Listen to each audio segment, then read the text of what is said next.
Hello friends, good morning. আশা করি তোমরা সবাই সুস্থ আছো, ভালো আছো। মুর্শিদাবাদ জেলার ছোট্ট একটি গ্রাম থেকে আমি অর্পিতা আরুষ লাইভ ব্লগের নতুন একটি ভিডিওতে সকলকে অনেক অনেক স্বাগত।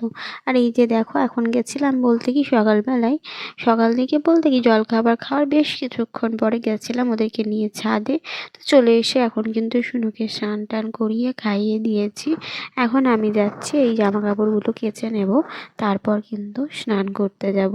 আর কতগুলো জামা হয়েছে দেখেছো? কেন এতটা জামা হয়েছে যেন, আগের দিন শুনুন অনেকগুলো দু একটা জামা কাচিনি, রেখে দিয়েছিলাম একসাথে কাচবো করে, দেরি হয়ে গেছিলো বলে, সেই জন্য আজকে জামাটা কিন্তু অনেকটাই হয়ে গেছে। বাচ্চাদের জিনিস মানে এটাই হয়, তাই না বলো? ওদের যদি একদিন জামা কাপড় কাচা না হয় তাহলেই তার পরের দিন মনে হবে যেন 2-4 দিনের জামা কাপড় পরে আছে। তো এটাই হচ্ছে ব্যাপার। তার মধ্যে আবার দু একটা বাড়তিও হয়ে যায়, কারণ হয়তো শুশু করে ফেলে, তারপর ধুলোবালি লাগিয়ে ফেলে, সেই কারণে। তো চলো এখন কিন্তু জামা কাপড়গুলো সুন্দর করে ভালোভাবে কেচে নিই। আর ওর জামা কাপড়গুলো আমি সাধারণত আলাদাভাবেই কাচি। আমাদের জামা কাপড় যেটাতে কাচি একসাথে আমি কাচি না। ওর জামা কাপড়টাকে কাচি, তারপর অন্য জামা কাপড়, যে ওর জামা কাপড় আমার জামা কাপড় একসাথে একই এতে কাচছি সেটা নয়, এরকমভাবে করি না। আগে ওর জামা কাপড় কেচে নিই আলাদাভাবে, তারপর আমি আমাদের জামা কাপড় কাচা, একসাথে আমি করি না এই জিনিসটা। ওই একদম ছোটো থেকে সেটাই করি। আর ও একদম যখন ছোটো ছিল তখন তো একদমই আলাদাভাবে রাখতাম ওর জামা কাপড়, একদম কেচে আলাদাভাবে মেলে দিতাম।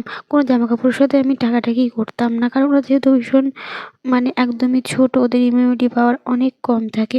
সেই জন্য আমি কিন্তু একদম ছোট যখন ছিল ওকে আমি এটাই করতাম। আমি যখন অসুস্থ ছিলাম আমার মাও সেটাই করতো। তো চলো এখন কিন্তু আমার সব কিছু কমপ্লিট হয়ে গেছে।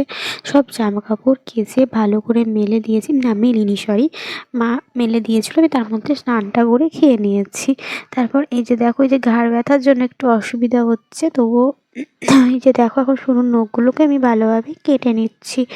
আসলে ওর বেশ কিছুদিন আবার নখ কাটিনি, তারপর নখগুলো ওর বড় হয়ে গেছে, আর নখের মধ্যে নোংরা ঢুকে যাচ্ছে, এটা ওটা নাড়াঘাটা করে তো বাচ্চা না, সেই জন্য একটু সুস্থভাবেও নখটা কাটে না। একটা নখ কেটে দিতে কত কী করছে দেখছো, একবার শুয়ে যাচ্ছে, একবার বসে যাচ্ছে। চুলটাকে আমি যেমন তেমন করে এভাবে খুলে দিয়েছিলাম, কেন জানো? ওই ঘাড়ে ব্যথার জন্য। আসলে চুলটা বেঁধে প্রচণ্ড ব্যথা লাগছিলো, ঘাড়ে পুরো চাপ পড়ছিল। চুলটাকে খুলে দিয়ে ক্লিপটাকে বেঁধে মানে ক্লিপটা দিয়ে একটু রেখে দিলাম। তো এখন নখগুলোকে কেটে নিচ্ছে। আসলে কি জানো, ওর নখগুলো না খুব তাড়াতাড়ি বাড়ে। শুধু ওর বলে না, আমি দেখো তোমরা ফলো করে, বাচ্চাদের নখ খুব তাড়াতাড়ি বাড়ে। আর আমার সরুর নখ সত্যিই ভীষণ তাড়াতাড়ি বেড়ে যায়, খুব তাড়াতাড়ি গ্রোথ করে। ওর চুলই বলো বা নখই বলো, খুব তাড়াতাড়ি গ্রোথ হয় ওর। তো দেখছো একবার নখ কাটতে কাটতে পালিয়ে গেল। তারপর আবার ওকে ডেকে এনে বসিয়েছিলাম। যাই হোক, ওর নখ কাটা কমপ্লিট হয়ে গেল। তারপর আমার ডান হাতের বেশ কিছু নখ হয়েছিল, আমি কেটে নিলাম। আমি ডান হাতের নখ একদমই রাখি না, ওগুলো কেটে দিই, কারণ খাওয়া দাওয়ার ব্যাপার থাকে। আবার শুনু আছে, আমি ডান হাতের নখ একদমই রাখি না, বাঁ হাতের নখ রাখি, কিন্তু শুনু হওয়ার পর থেকে রাখি না, খুব কুচিত কারণে। এখন যেহেতু পুজোর ছিল সেই জন্য রেখেছিলাম, আবার এখন কেটে দিয়েছি। আবার পুজোর আগে বা কোনো অকেশনের আগে যদি রাখি তো রাখি, এরকম একটা ব্যাপার। তো চলো এখন হয়ে গেছে কিন্তু অনেকটাই বিকেল বিকেল হয়ে গেছে। এখন বাবা আর ভাই যাচ্ছে একটা অন্য জায়গায়, একটা সারপ্রাইজ আছে, তোমাদেরকে অবশ্যই সেই সারপ্রাইজটা দেখাবো। তোমরা যদি না দেখো তাহলে কি আর আমার ভালো লাগবে? তো ওরা একটা নতুন জিনিস আনতে যাচ্ছে, তোমাদেরকে অবশ্যই সেটা দেখাবো। হ্যালো ফ্রেন্ডস, আমি এখন সন্ধ্যাবেলায় চলে এলাম ঘরের মধ্যে। সোনুকে এখন পড়াবো। হালকা ঠান্ডা লেগেছে বলে গলাটা একটু কেমন লাগছে ধরা ধরা। আর একটা ইনফরমেশন দিই, যেটা হচ্ছে যে তোমাদের সাথে না বললেই নয়, যেহেতু আগে ব্লগে বলেছিলাম যে এই জায়গায় ব্যথাগুলো এখনও রয়েছে, কিন্তু কালকের থেকে একটু বেটার রয়েছে মনে হচ্ছে। আস্তে আস্তে 2-1 দিনের মধ্যে ঠিক হয়ে যাবে, না হলে দেখাতে হবে, এখন কিছু করার নেই। কিন্তু যাই হোক, আপাতত আমি কালকের থেকে একটু বেটার আছি, কালকের থেকে অনেকটাই ভালো আছি, ঠিক আছে? তো এটা হচ্ছে পিঠের এগুলোর থেকে ঘাড়ের এই জায়গাটায় এখন একটু বেশি ব্যথা করছে, আর পিঠের একটা জায়গায় ব্যথা করছে, যে জায়গাটায় ফোলা ফোলা বলছিল মা, ওই জায়গাটাতে একটু ব্যথা করছে, ফোলা আছে বলছিল সেই জায়গাটা একটু ব্যথা করছে। তাছাড়া ব্যথাটা অনেকটাই কমে গেছে। বাইরের প্রত্যেক মানুষের থেকে না নিজের চেনা জানা কাছের মানুষরাই বেশি নিজের মানুষের শত্রু হয়, এটা আমি ফলো করে দেখেছি। কেউ কারোর সেই সব মানুষরা না পরের ভালো সহ্য করতে পারে না। তো আমার একটা জিনিস মনে হয়, তোমরা যার জিনিসে হিংসে করছো বা যার ভালোতে তোমাদের কষ্ট হচ্ছে বা যার খারাপে তোমাদের ভালো লাগছে, ঠিক আছে, এইসব জিনিসে করে তোমাদের লাভটা কী হচ্ছে? তোমাদের লাভ কিছু, এটা কীরকম শান্তি? আমার একটাই প্রশ্ন হয় তাদের জন্য, যে যে তোমাদের যাদের এই জিনিসটা হয়, তোমরা নিজেরা কি ভালো আছো কোনো দিক থেকে? তোমাদের মধ্যে কোনো কষ্ট, কোনো খারাপ বা কোনো কিছু নেই? তোমরা নিজেরা কি ভালো আছো? আমার তো সেটা মনে হয় না। তো তোমরাই জানো সেটা কি। আমার তো মনে হয় যারা এসে হিংসে করে বা পরের জিনিস খুঁজে খুঁজে বের করতে যায়, বেশি পরের জিনিস নিয়ে ইন্টারেস্ট দেখা যায়, বা এখানটায় ওখানে সেখানে গিয়ে তাদের নিন্দা চর্চা করা বা তাদের ব্যাপারে শুনে বেড়ানো, আমার মনে হয় তারা বোধহয় বেশি কষ্ট দেয়। নিজেদের কষ্ট কথা আমি বাদই দিলাম, নিজেদের কষ্ট কথা তো আমি ছেড়েই দিলাম, তাছাড়াও আমার মনে হয় তারা বেশি কষ্টের। কারণ তারা তো পরে যদি কিছু ভালো হয়, তারা তো জ্বলছে, পরের হিংসেতে তো জ্বলে যাচ্ছে। মানে পরের কোনো ভালো কিছু শুনলে, যদি কোনো কিছু ভালো হয়, তাহলে সেটাতে তারা কষ্ট পাচ্ছে, তাহলে তারা ভালো কি থাকছে? তারা নিজের জিনিসে যায় না কোথায় কি ভালো আছে কি নেই। আমার তো মনে হয় তোমরা নিজেরাই যারা করো, তাদের কাছে আমার প্রশ্ন, তোমরা নিজেরা কি ভালো আছো? আর দ্বিতীয়ত, এইসব শুনে কারোর কিছু ভালো দেখলে তো তোমরা তো আরও খারাপ থাকবে। তা আমার মনে হয় পরের জিনিসে কোনো কিছু না, আমার তো মনে হয় তাদের জিনিস নিয়ে আনন্দ করো। তো যদি কিছু ভালো হয়েছে তো ভালো হোক এবং আরও বেশি এগিয়ে যাক, এটা আমার মনে হয়। তো যাই হোক, তো চলো, আমি এটাই বলছিলাম। আমি আবার ডান হাতেই এটা ধরে আছি, স্ট্যান্ডটা, তো ব্যথা করছে। তো চলো, একটু অনেকটাই ভালো আছে। তো দেখা যাক, আশা করি ঠিক হয়ে যাবে। তো চলো, আর আজকে তোমাদেরকে একটা সারপ্রাইজ দেব, দেখা যাক সারপ্রাইজটা মানে কি। আমার কাছে সেটা ভীষণ আনন্দের। আমার নিজের না হলেও, আমার নিজের মানে কি, আমার পার্সোনালি আমার না হলেও আমাদের নিজেদেরই একটা জিনিস আসছে। তো কি না কি তোমাদেরকে অবশ্যই দেখাবো। আবার একটু মনটাও খারাপ লাগছে একটা ব্যাপারে, সেটাও বলবো তো পরে। তো চলো, এই যে দেখো, বাবা আর ভাই বিকেল দিকে গেছিলো এক জায়গা, তোমরা দেখতেই পেয়েছিলে। তো সারপ্রাইজটা হচ্ছে এটা, এই যে বাইকটা, এটাই নিয়ে এসেছে আজকে সারপ্রাইজ। ভাই এটা নতুন নিয়ে এলো, আর আমাদের যে স্কুটিটা নিয়ে গেছিলো সেই স্কুটিটাকে এক্সচেঞ্জ করে নিল, স্কুটিটাকে দিল। আর যে গ্যাস লেগেছে ওর সাথে, প্লাস কিছু গ্যাস লেগেছে ওর সাথে, বেশ অনেকটাই গ্যাস লেগেছে, তো সেটা দিয়েছে। স্কুটির যে দামটা সেটা লেগে মানে সেটা দিয়ে দিয়েছে, স্কুটিটা এক্সচেঞ্জ করেছে আর প্লাস গ্যাস দিয়েছে, এটাই হচ্ছে ব্যাপার।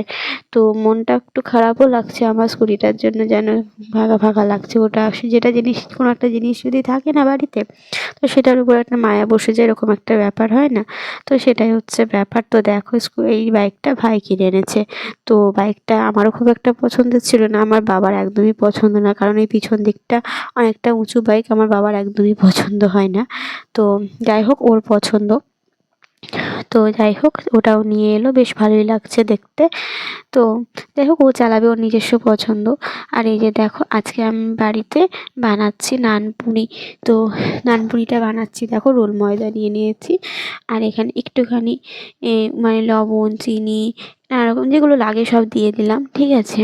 তো এখানে একটু ফাটাচ্ছি রোল ময়দা, একটু আমল দুধও দিয়ে নিয়েছি হালকা করে, আসলে আমল দুধ দিলে টেস্টটা একটু ভালো লাগে, আর নানপুরিগুলো বেশি সাদা লাগে এই জন্য। তো চলো, একটু সাদা তেল দিয়ে নিচ্ছি, তারপর ভালোভাবে একটু মেখে নিচ্ছি। তারপর যখন একটু ওই যে মানে যখন ডাব করে দেখবো এটা ভেঙে যাচ্ছে না, তখন কিন্তু এটা কমপ্লিট হয়ে যাবে। তারপর জল দিয়ে ভালো করে কিন্তু মেখে নেব। নানপুরি বানাবার কোনো কথা ছিল না, মা আমাকে জিজ্ঞেস করলো রুটি খাবি, তো আমার খেতে ইচ্ছে করছিলো না, আমি বললাম নান বানাবো। তো মা বললো আমি তো কীভাবে বল, আমি তো জানি না। আমি বললাম দাঁড়াও, আমি মাখিয়ে নিচ্ছি। তো মা বললো তুই পারবি, তোর তো ঘাড়ে ব্যথা, ওই তোর পিঠগুলোতে ব্যথা আছে। আমি বললাম যে তুমি দাঁড়াও না, আমি এটা করি, তুমি তো জানো না, তাই জন্য আমি এটা মাখিয়ে নিই, তুমি বাকিটা ভাজাভাজি যা হয় তুমি করবে। যেহেতু মা এটা কখনো করেনি, সেই জন্য মাখানোটা আমি মাখিয়ে নিলাম ইস্ট ফিস্ট দিয়ে। মা বলছে সেটা আবার কী, কারণ ইস্ট মা জানে না, আমি ইস্ট এনে বাড়িতে রাখাই আছে, কিন্তু মা জানতো না। তো যাই হোক, তো চলো আমি মাখিয়ে নিলাম। আর একটা কথা কি জানো, আজকে যেহেতু ভাই নতুন বাইক নিয়ে এলো, বেশ ভালো দিনেই হলো, বাইকটা সুখবর, মানে একটা ভালো জিনিস আনাও হলো। এদিকে আবার একটু নানও বানানো, সেজন্য রুল ময়দাও ছিল না, জানো, অল্প একটুখানি রুল ময়দা ছিল দোকানে, জেঠুর দোকানে দেখতে গেলাম, তো জেঠুর দোকানেও ময়দা ছিল, তো অল্প ছিল, সেজন্য অল্প করেই হলো, সবাই ওই ভাগাভাগি করে খেয়ে নিলাম।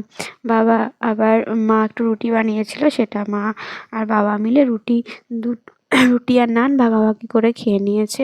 তো সবার মানে ভালোভাবে হয়নি, মানে অল্পর মধ্যেই হয়েছে। তো চলো, আমার এখন ডোটা হয়ে গেছে।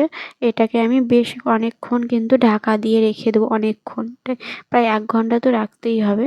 তো চলো, মা চলে এসেছে। তারপর মা কিন্তু এটাকে প্রথমে বেলে নেবে, তারপর এটা ভাজা হবে।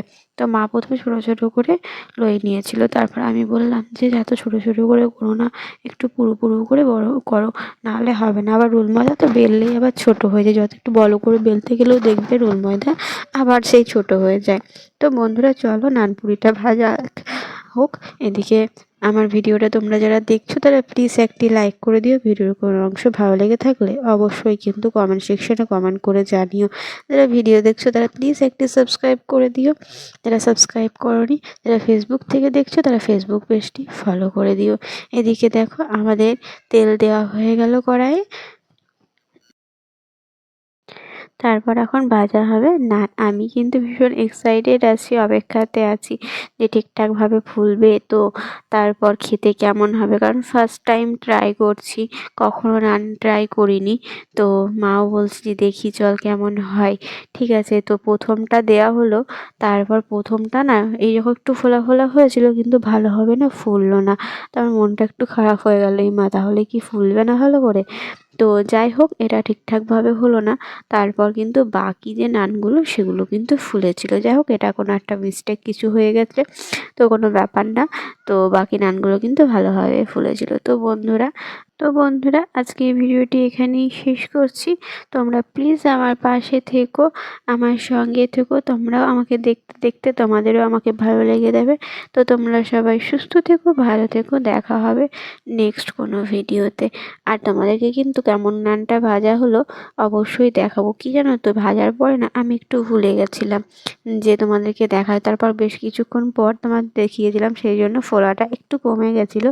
তো এই যে দেখো, এই যে নানগুলো খুব সুন্দর খেতে হয়েছিল, জানো, খুব একদম পারফেক্ট হয়েছিল। এখন আমি ভাজার বেশ কিছুক্ষণ পর দেখাচ্ছি, সেই জন্য নানের ফোলাগুলো অনেক কমে গেছে, তাই দেখাতে পারলাম না। তো চলো, বাই।